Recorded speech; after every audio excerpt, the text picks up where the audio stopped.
Imagine this. A team of police officers storms into a quiet suburban home, armed with a warrant, fully expecting to uncover evidence of wrongdoing. Inside, they find a calm and collected man who doesn't resist, doesn't panic. He simply hands them his badge. But this isn't just any badge. It's the badge of their new boss asterisk. That's right, the very man whose home they raided is the newly appointed chief of police. What led to this shocking twist? Was it a case of mistaken identity, a setup, or something even more unexpected?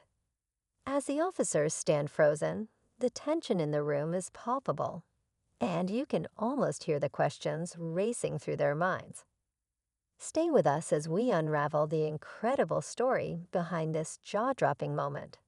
One that's about to challenge everything you thought you knew about justice, leadership, and second chances. To understand how this all unfolded, we need to go back a few months. This man, Marcus Turner, was an ordinary citizen, just like any other.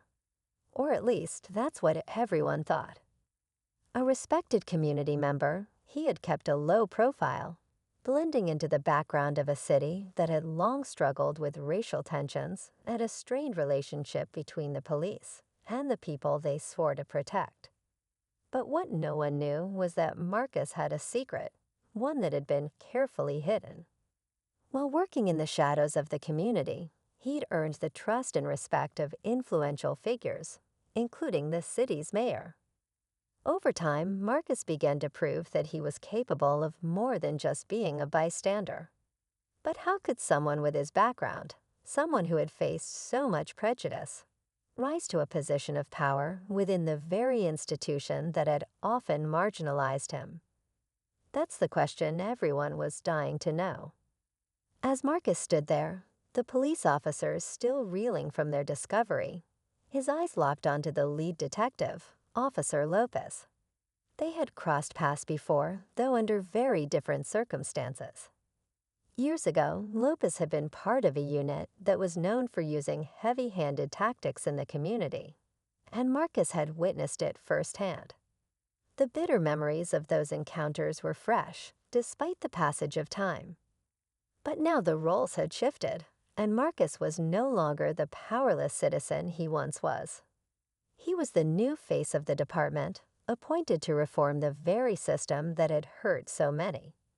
Yet behind the badge was the lingering question: could he really change the deeply entrenched culture of the police force?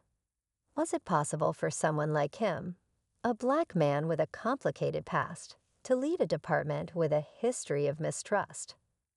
Meanwhile, the officers who had raided his home were grappling with their own sense of betrayal.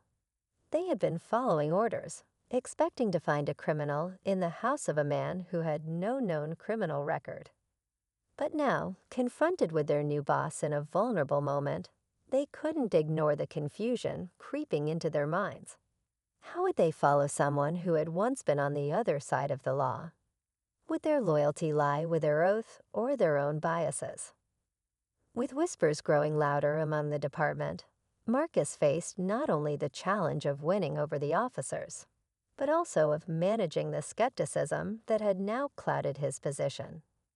If he couldn't prove himself quickly, the foundation he was trying to build could crumble just as fast as it had been constructed. The days that followed were tense, to say the least. Marcus's first day on the job as chief was marked by a series of awkward encounters. Officers barely spoke to him in the halls, their eyes lingering on him with distrust. Some would turn away as he approached, their whispers just loud enough for him to hear. "He's not one of us," one officer muttered. "How can we follow him?" The words cut deep, but Marcus held his ground. He couldn't afford to show weakness, not now. He had a mission to fulfill, one that went beyond just policing. It was about healing. But the city wasn't ready for change. At least, not yet.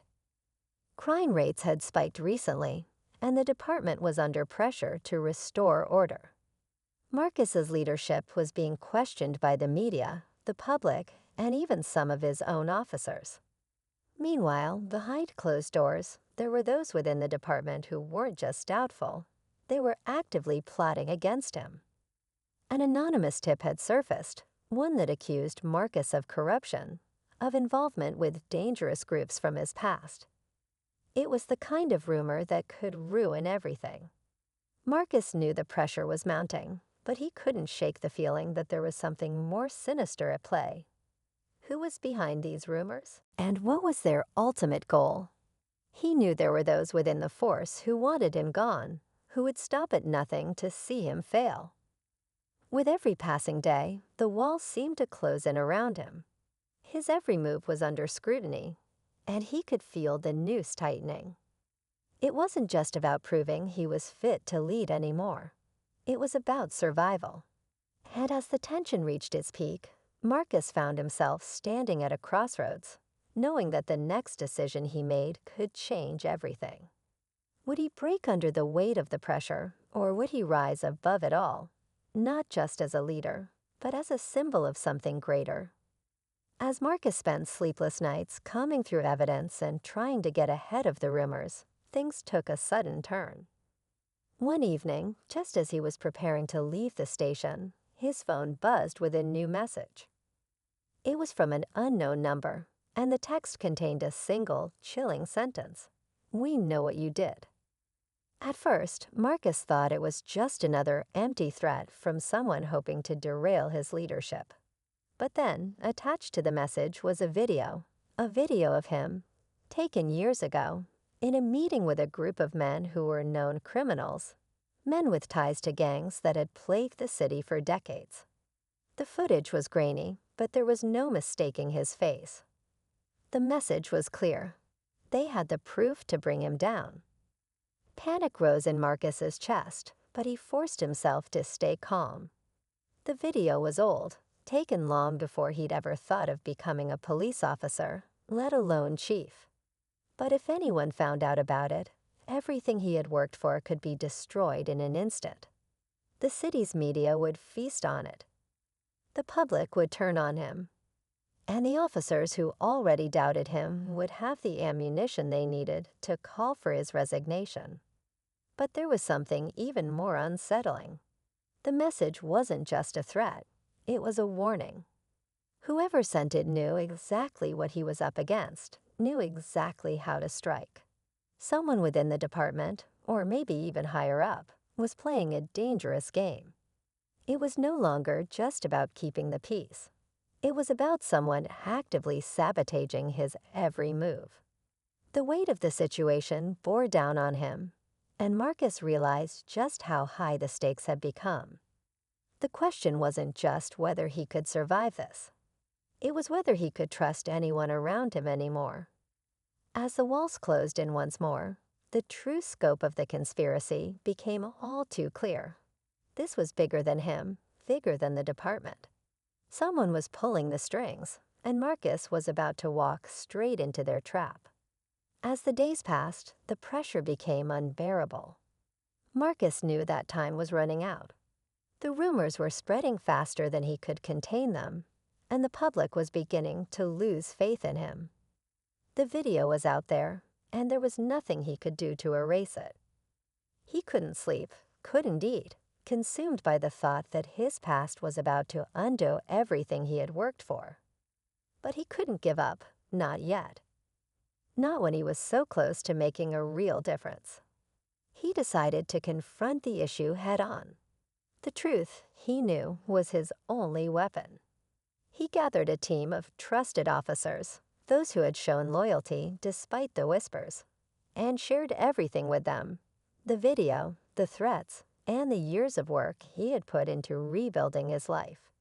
He explained his past with brutal honesty, admitting his mistakes, but also showing how far he'd come since then. They were shocked, but they believed him. They knew Marcus. He wasn't the same man from the video. But just as things seemed to be settling, just as Marcus thought he could finally breathe, another unexpected twist hit. The same anonymous number sent a new message. But this time, it wasn't a threat. It was a confession. The message revealed that the video had been planted, and it was none other than Officer Lopez who had orchestrated everything. Lopez had deep ties to the very gangs Marcus had been trying to take down, and he had been working in the shadows to sabotage Marcus's leadership from the beginning. Marcus couldn't believe it. The one officer he thought he could trust had been the one behind the attacks on his credibility. It all made sense now. The whispers, the rumors, the strange behavior from Lopez's team. But what was even more chilling was the realization that Lopez had been using Marcus as a pawn, trying to manipulate him into a position of weakness so that he could take control of the department. With the truth finally out, Marcus confronted Lopez in a tense face-to-face showdown. Lopez denied everything, of course, but the evidence was irrefutable. As the two men stood there, surrounded by officers who were now fully aware of the betrayal, Marcus knew that the battle was far from over. The war for control of the department and the soul of the city was just beginning. And in a final shocking twist, just as Lopez was taken into custody, Marcus received one last message. It wasn't from Lopez. It was from the mayor. "You've won this battle, Marcus. But there's one thing you need to know.